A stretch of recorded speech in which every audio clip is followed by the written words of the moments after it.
memoria, reivindicación y resignificación. Esto es Colombia Profunda.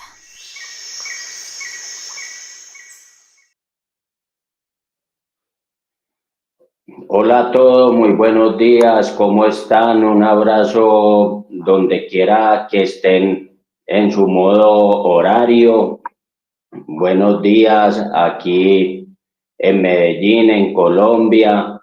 Buenas tardes, buenas noches en otros lugares. De parte de Saúl Ignacio Peláez Arango de la Periferia Profunda. Un cordial y bienvenido 8 de agosto de 2025 para una semana más de resumen de la periferia profunda aquí en Medellín, Antioquia y alrededores. El pasado viernes tuvimos 3 eventos,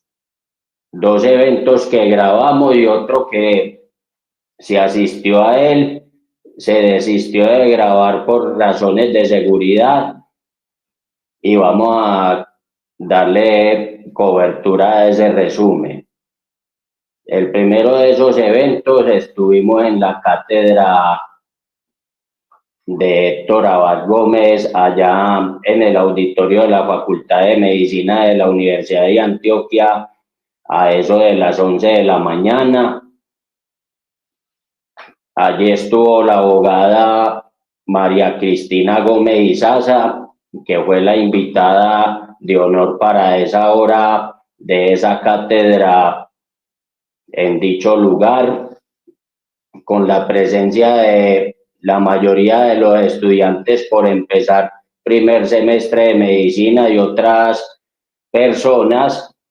Asistimos a la disertación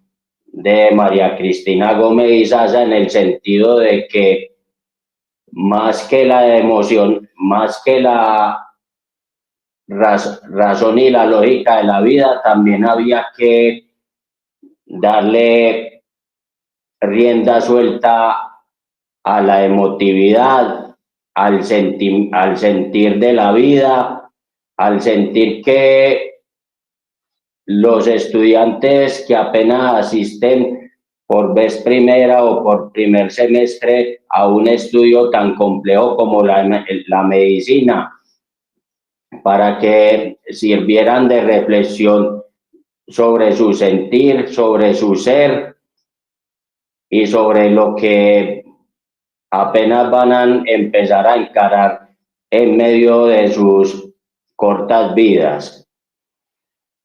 Ese fue el primer evento en el que estuvimos. Luego fuimos a la CUT Antioquia a eso de las 2 de la tarde y aunque la charla es muy reiterada sobre la paz urbana, sobre el nuevo proyecto de ley de sometimiento a la justicia de todas las estructuras criminales de alto impacto, de mediano impacto, inclusive de las primeras líneas, igual había público muy distinto, habían personas que por primera vez conocieron de forma detallada lo que iba explicando Jorge Mejía Martínez durante esas 2 horas y media aproximadamente de charla sobre el tema de la paz urbana aquí en Medellín y en el Valle de Aburrá y el por qué Eduardo Montealegre Linet presentó el pasado 20 de julio el proyecto de ley sobre el sometimiento de estas estructuras armadas a la justicia, un proyecto que se está tratando allá en el Senado de la República y en la Cámara de Representantes, y como es importante para el tema de la paz total que haya un marco jurídico que lo termine de sustentar y que termine de reforzar este proyecto de ley de la paz total del 2022, como estas estructuras armadas no son beligerantes políticos y como hacía falta ese marco jurídico, era necesario hablar sobre eso y eso fue lo que se hizo de nuevo en la CUT Antioquia, y obviamente van a seguir habiendo charlas muy similares, porque entre más pedagogía se haga, más forma de que la gente se apropie del conocimiento y se apropie de la situación.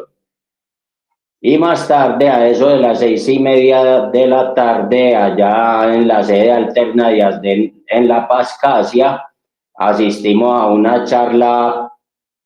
a cargo de 3 personas respecto al tema de lo que está moviendo, de lo que está ocurriendo actualmente allá en el Medio Oriente. Se insistió mucho también en el tema de Palestina y especialmente de Gaza, pero también hubo una parte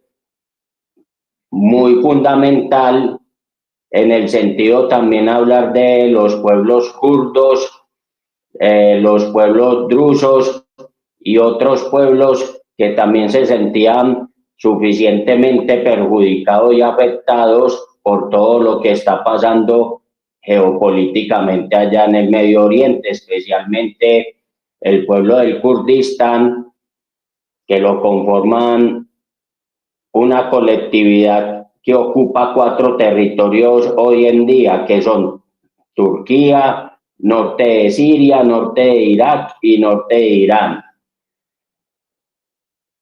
Me acuerdo que yo les pregunté a ellos que qué particularidades tenían los kurdos en cada una de esas regiones. Me decían que ellos eran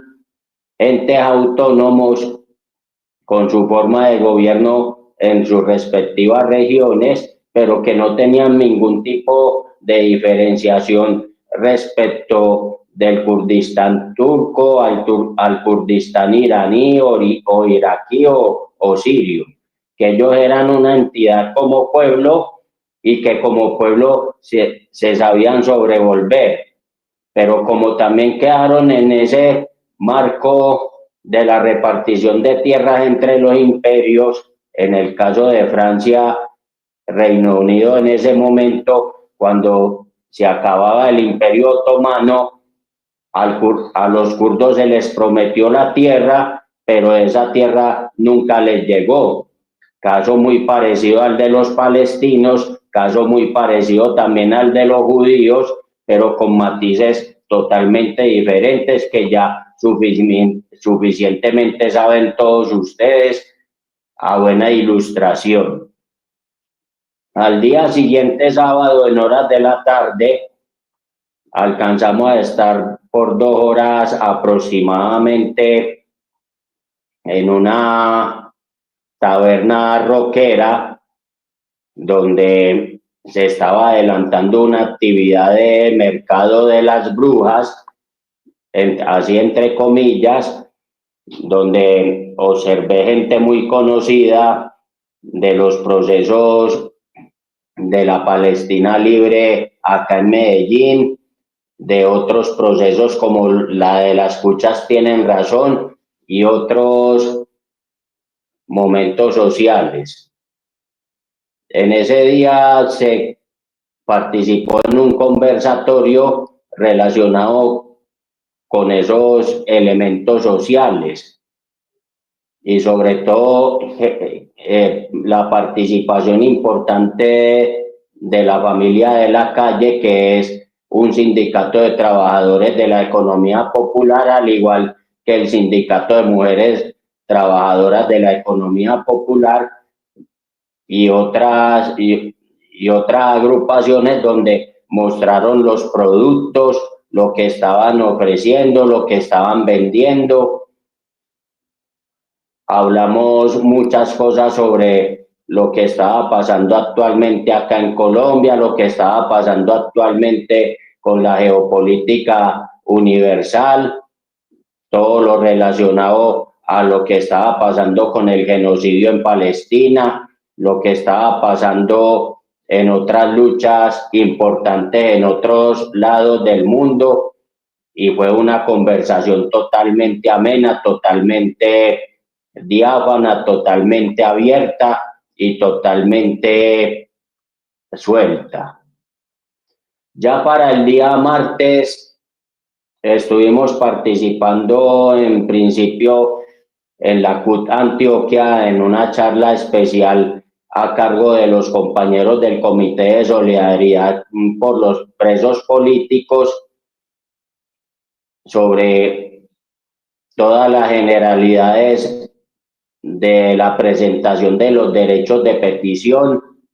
qué significa un derecho de petición, de dónde viene etimológicamente,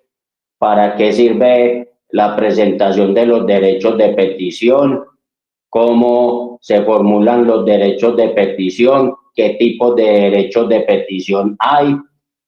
Y durante esa hora y 40 minutos, pues estos compañeros expusieron todo lo referente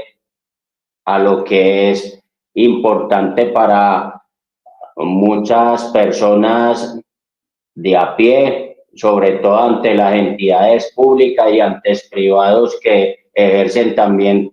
funciones públicas y otras situaciones. En ese sentido, lo tan importante que es realizar bien hecho un derecho de petición ante las autoridades competentes a los cuales corresponda. Ya más tarde hicimos presencia en el auditorio del Teatro Alfonso Restrepo Moreno de Confama de San Ignacio en una charla continuada de periodismo de soluciones, pero más que nada con respecto al coraje de contar historias a cargo de Albert Lladó, un periodista, filósofo y un escritor cultural de origen español, más exactamente catalán, y durante toda esa charla de un poco más de una hora, pues dio varias características, varias sugerencias de cómo hacer ese conteo de historias y que esa información, más que una información en sí, que esa información sirviera también como una experiencia renovada en el ejercicio de la comunicación y el periodismo. La gente también hizo varias preguntas y este servidor se sirvió de preguntar. El periodismo siempre tiene presente, pero también usa mucho el pasado, pero el periodismo nunca es pasado. Y él me decía que una de las razones para que el periodismo existiera es porque se surte del pasado, aparte de que el presente es vital. Y yo les ponía eso en particular porque decía, existe un periódico, llega un día determinado, usted lo lee a ese día determinado que le dieron el tiraje y usted lo vuelve a leer al día subsiguiente y ya no es exactamente lo mismo. O sea, la famosa historia del periódico de ayer. Y por eso le decía al hombre, sí, es importante las historias del pasado, pero el periodismo nunca tiene pasado. El periodismo siempre es un presente y tampoco existe el futuro. Ya para el día miércoles estuvimos con los compañeros del Comité de Solidaridad con las personas en conflicto Ociel Tapasco, allá en Adida, en el Salón Julio Carvajal, durante casi 3 horas, en una nueva conversación sobre el tema del Haganá, el tema de lo que está pasando hoy por hoy con los judíos, con el sionismo, con Palestina, con Gaza, y cómo eso ha repercutido en los hechos de violencia del pasado y del presente aquí en Colombia. Otra vez Ricardo Ferrer nos volvía a comentar cómo toda esa evolución del sionismo, cómo toda esa evolución del aparato militar, paramilitar, y todo ese aparato de represión del Israel político de hoy, que no tiene nada que ver con el Israel religioso y mucho menos el Israel bíblico, se ha alimentado para la barbarie en muchos lugares del mundo, porque eso incluye el mismo Oriente Medio, en muchos sectores de África, en otros sectores también de Europa, en medio también de la Primera y Segunda Guerra Mundial, y también lo que pasó con las dictaduras tanto en Centroamérica, en especial las de Nicaragua con Anastasio Somoza García y toda su familia, lo que repercutió en Guatemala en su momento con el derrocamiento de Jacobo Arbenz como un ejemplo palpable, y también lo que sucedió en la década de los 70 y de los 80 con las dictaduras del Cono Sur, con el famoso Plan Cóndor, y reiterando pues la historia de la aparición de varios judíos con el tema paramilitar acá en Colombia, en especial Jair Klein y muchos otros tantos, y que el proyecto de la Gana relacionado acá con Colombia no solamente era un proyecto de los estados colombianos en ese momento, sino que también eso era parte de un proyecto empresarial muy amplio, aunque los empresarios no han querido reconocer los hechos de verdad en ese sentido y que siempre manifiestan que fueron extorsionados por los paramilitares, cosa que nunca ha sido verdadera en ese sentido, y que de todas maneras lo que ha implicado eliminar un partido político como la Unión Patriótica, despojar tierras a los campesinos,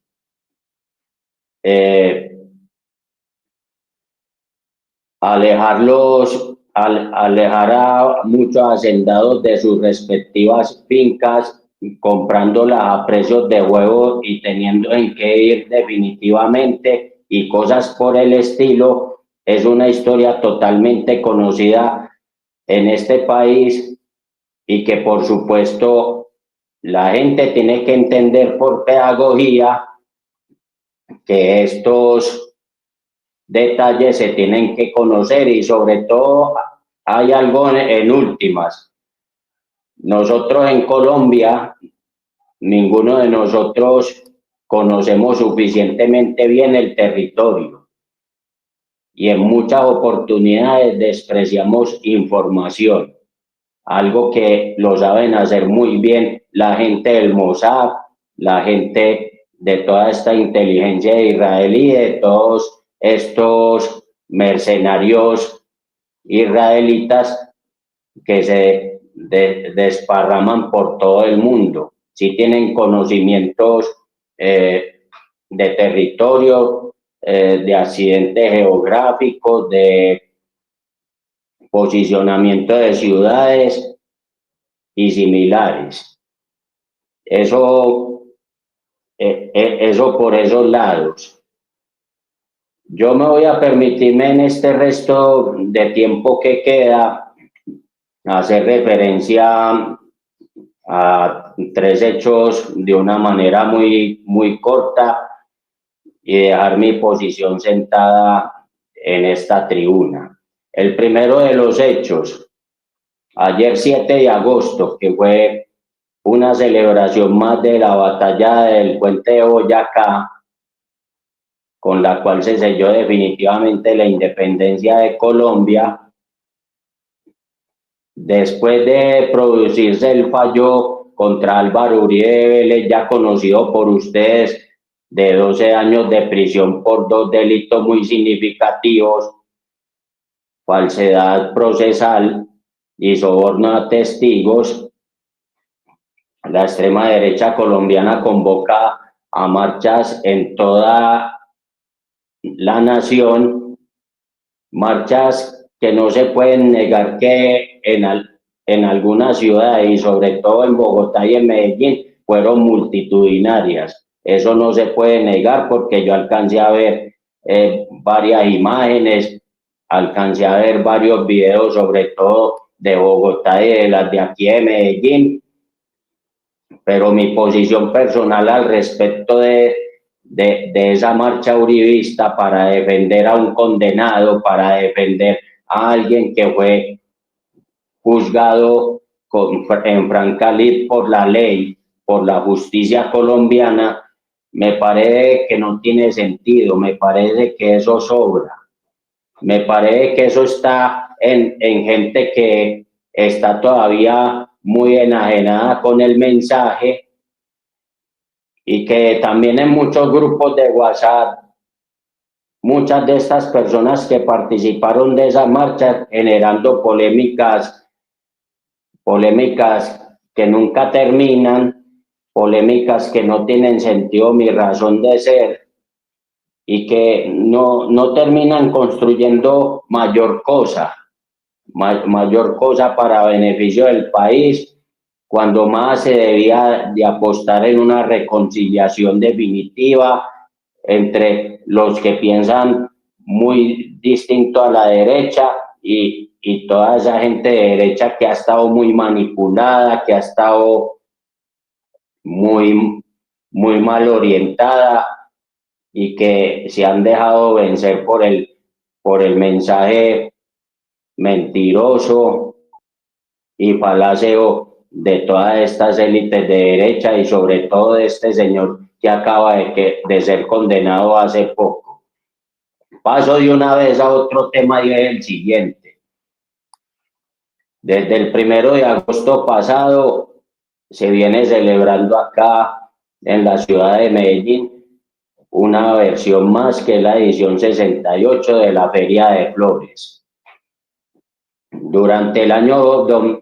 en la versión del 2023, lo mismo que la versión del 2024, la Periferia Profunda hizo algunos cubrimientos de algunos de estos eventos de la Feria de Flores. Por ejemplo, tanto en el 2023 como en el 2024 estuvimos en el Parque Arví cubriendo la previa pues del desfile de silleteros, donde todos los silleteros de Santa Elena iban allá al Parque Arví a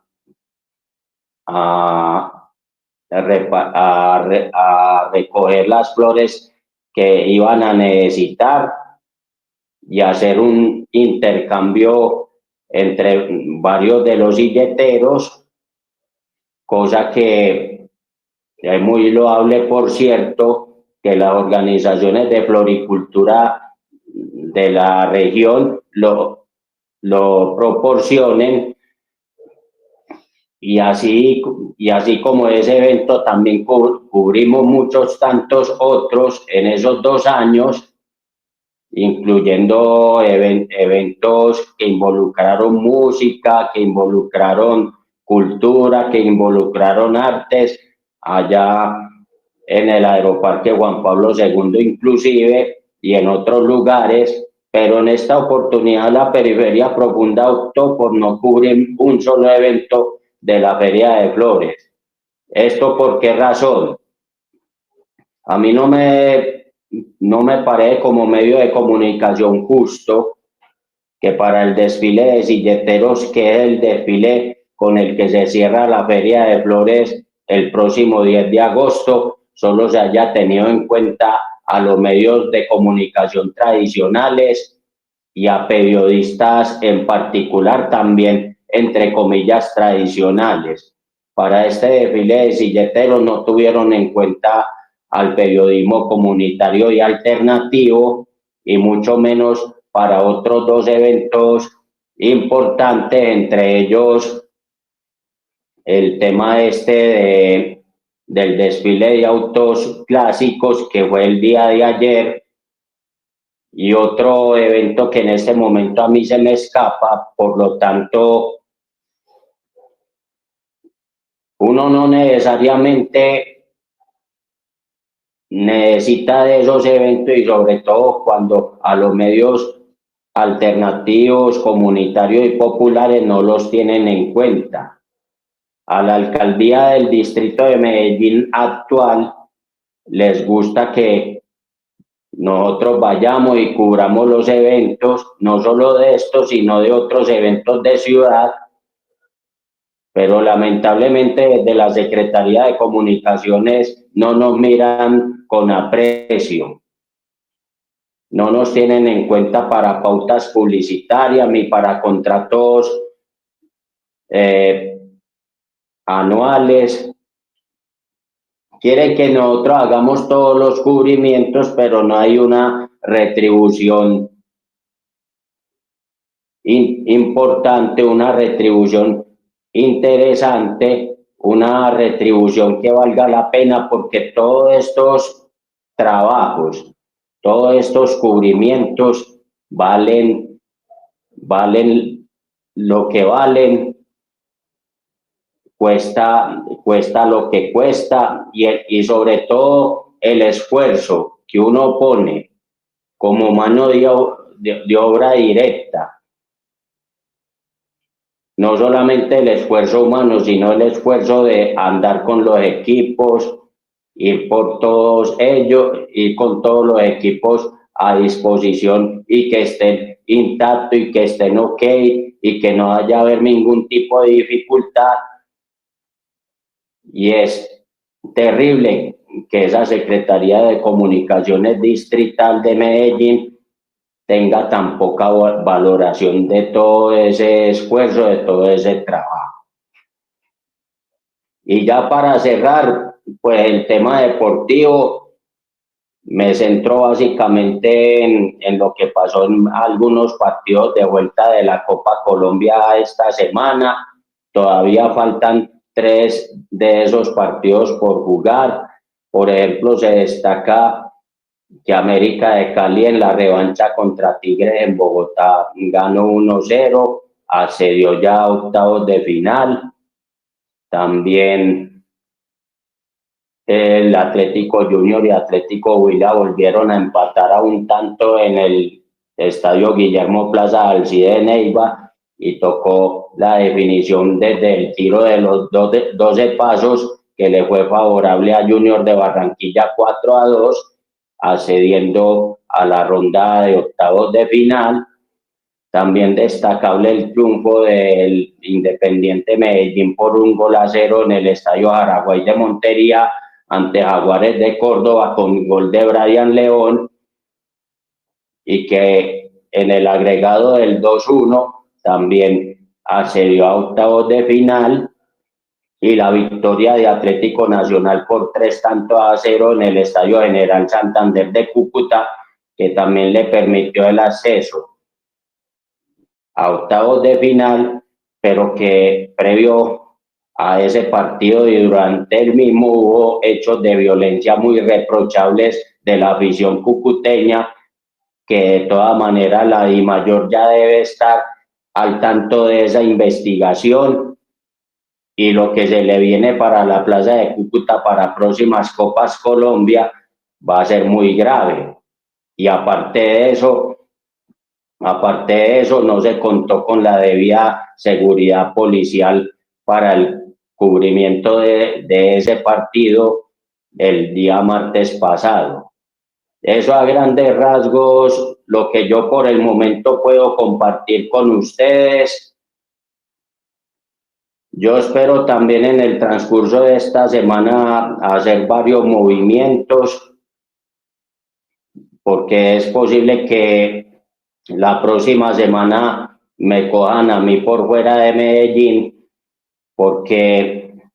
tenemos que estar primero en el Congreso Panafricano Latinoamericano, que es la 4ª edición y que se va a realizar los días de mañana y domingo en la ciudad de Cali, más exactamente en la Universidad del Valle, en la sede de Meléndez.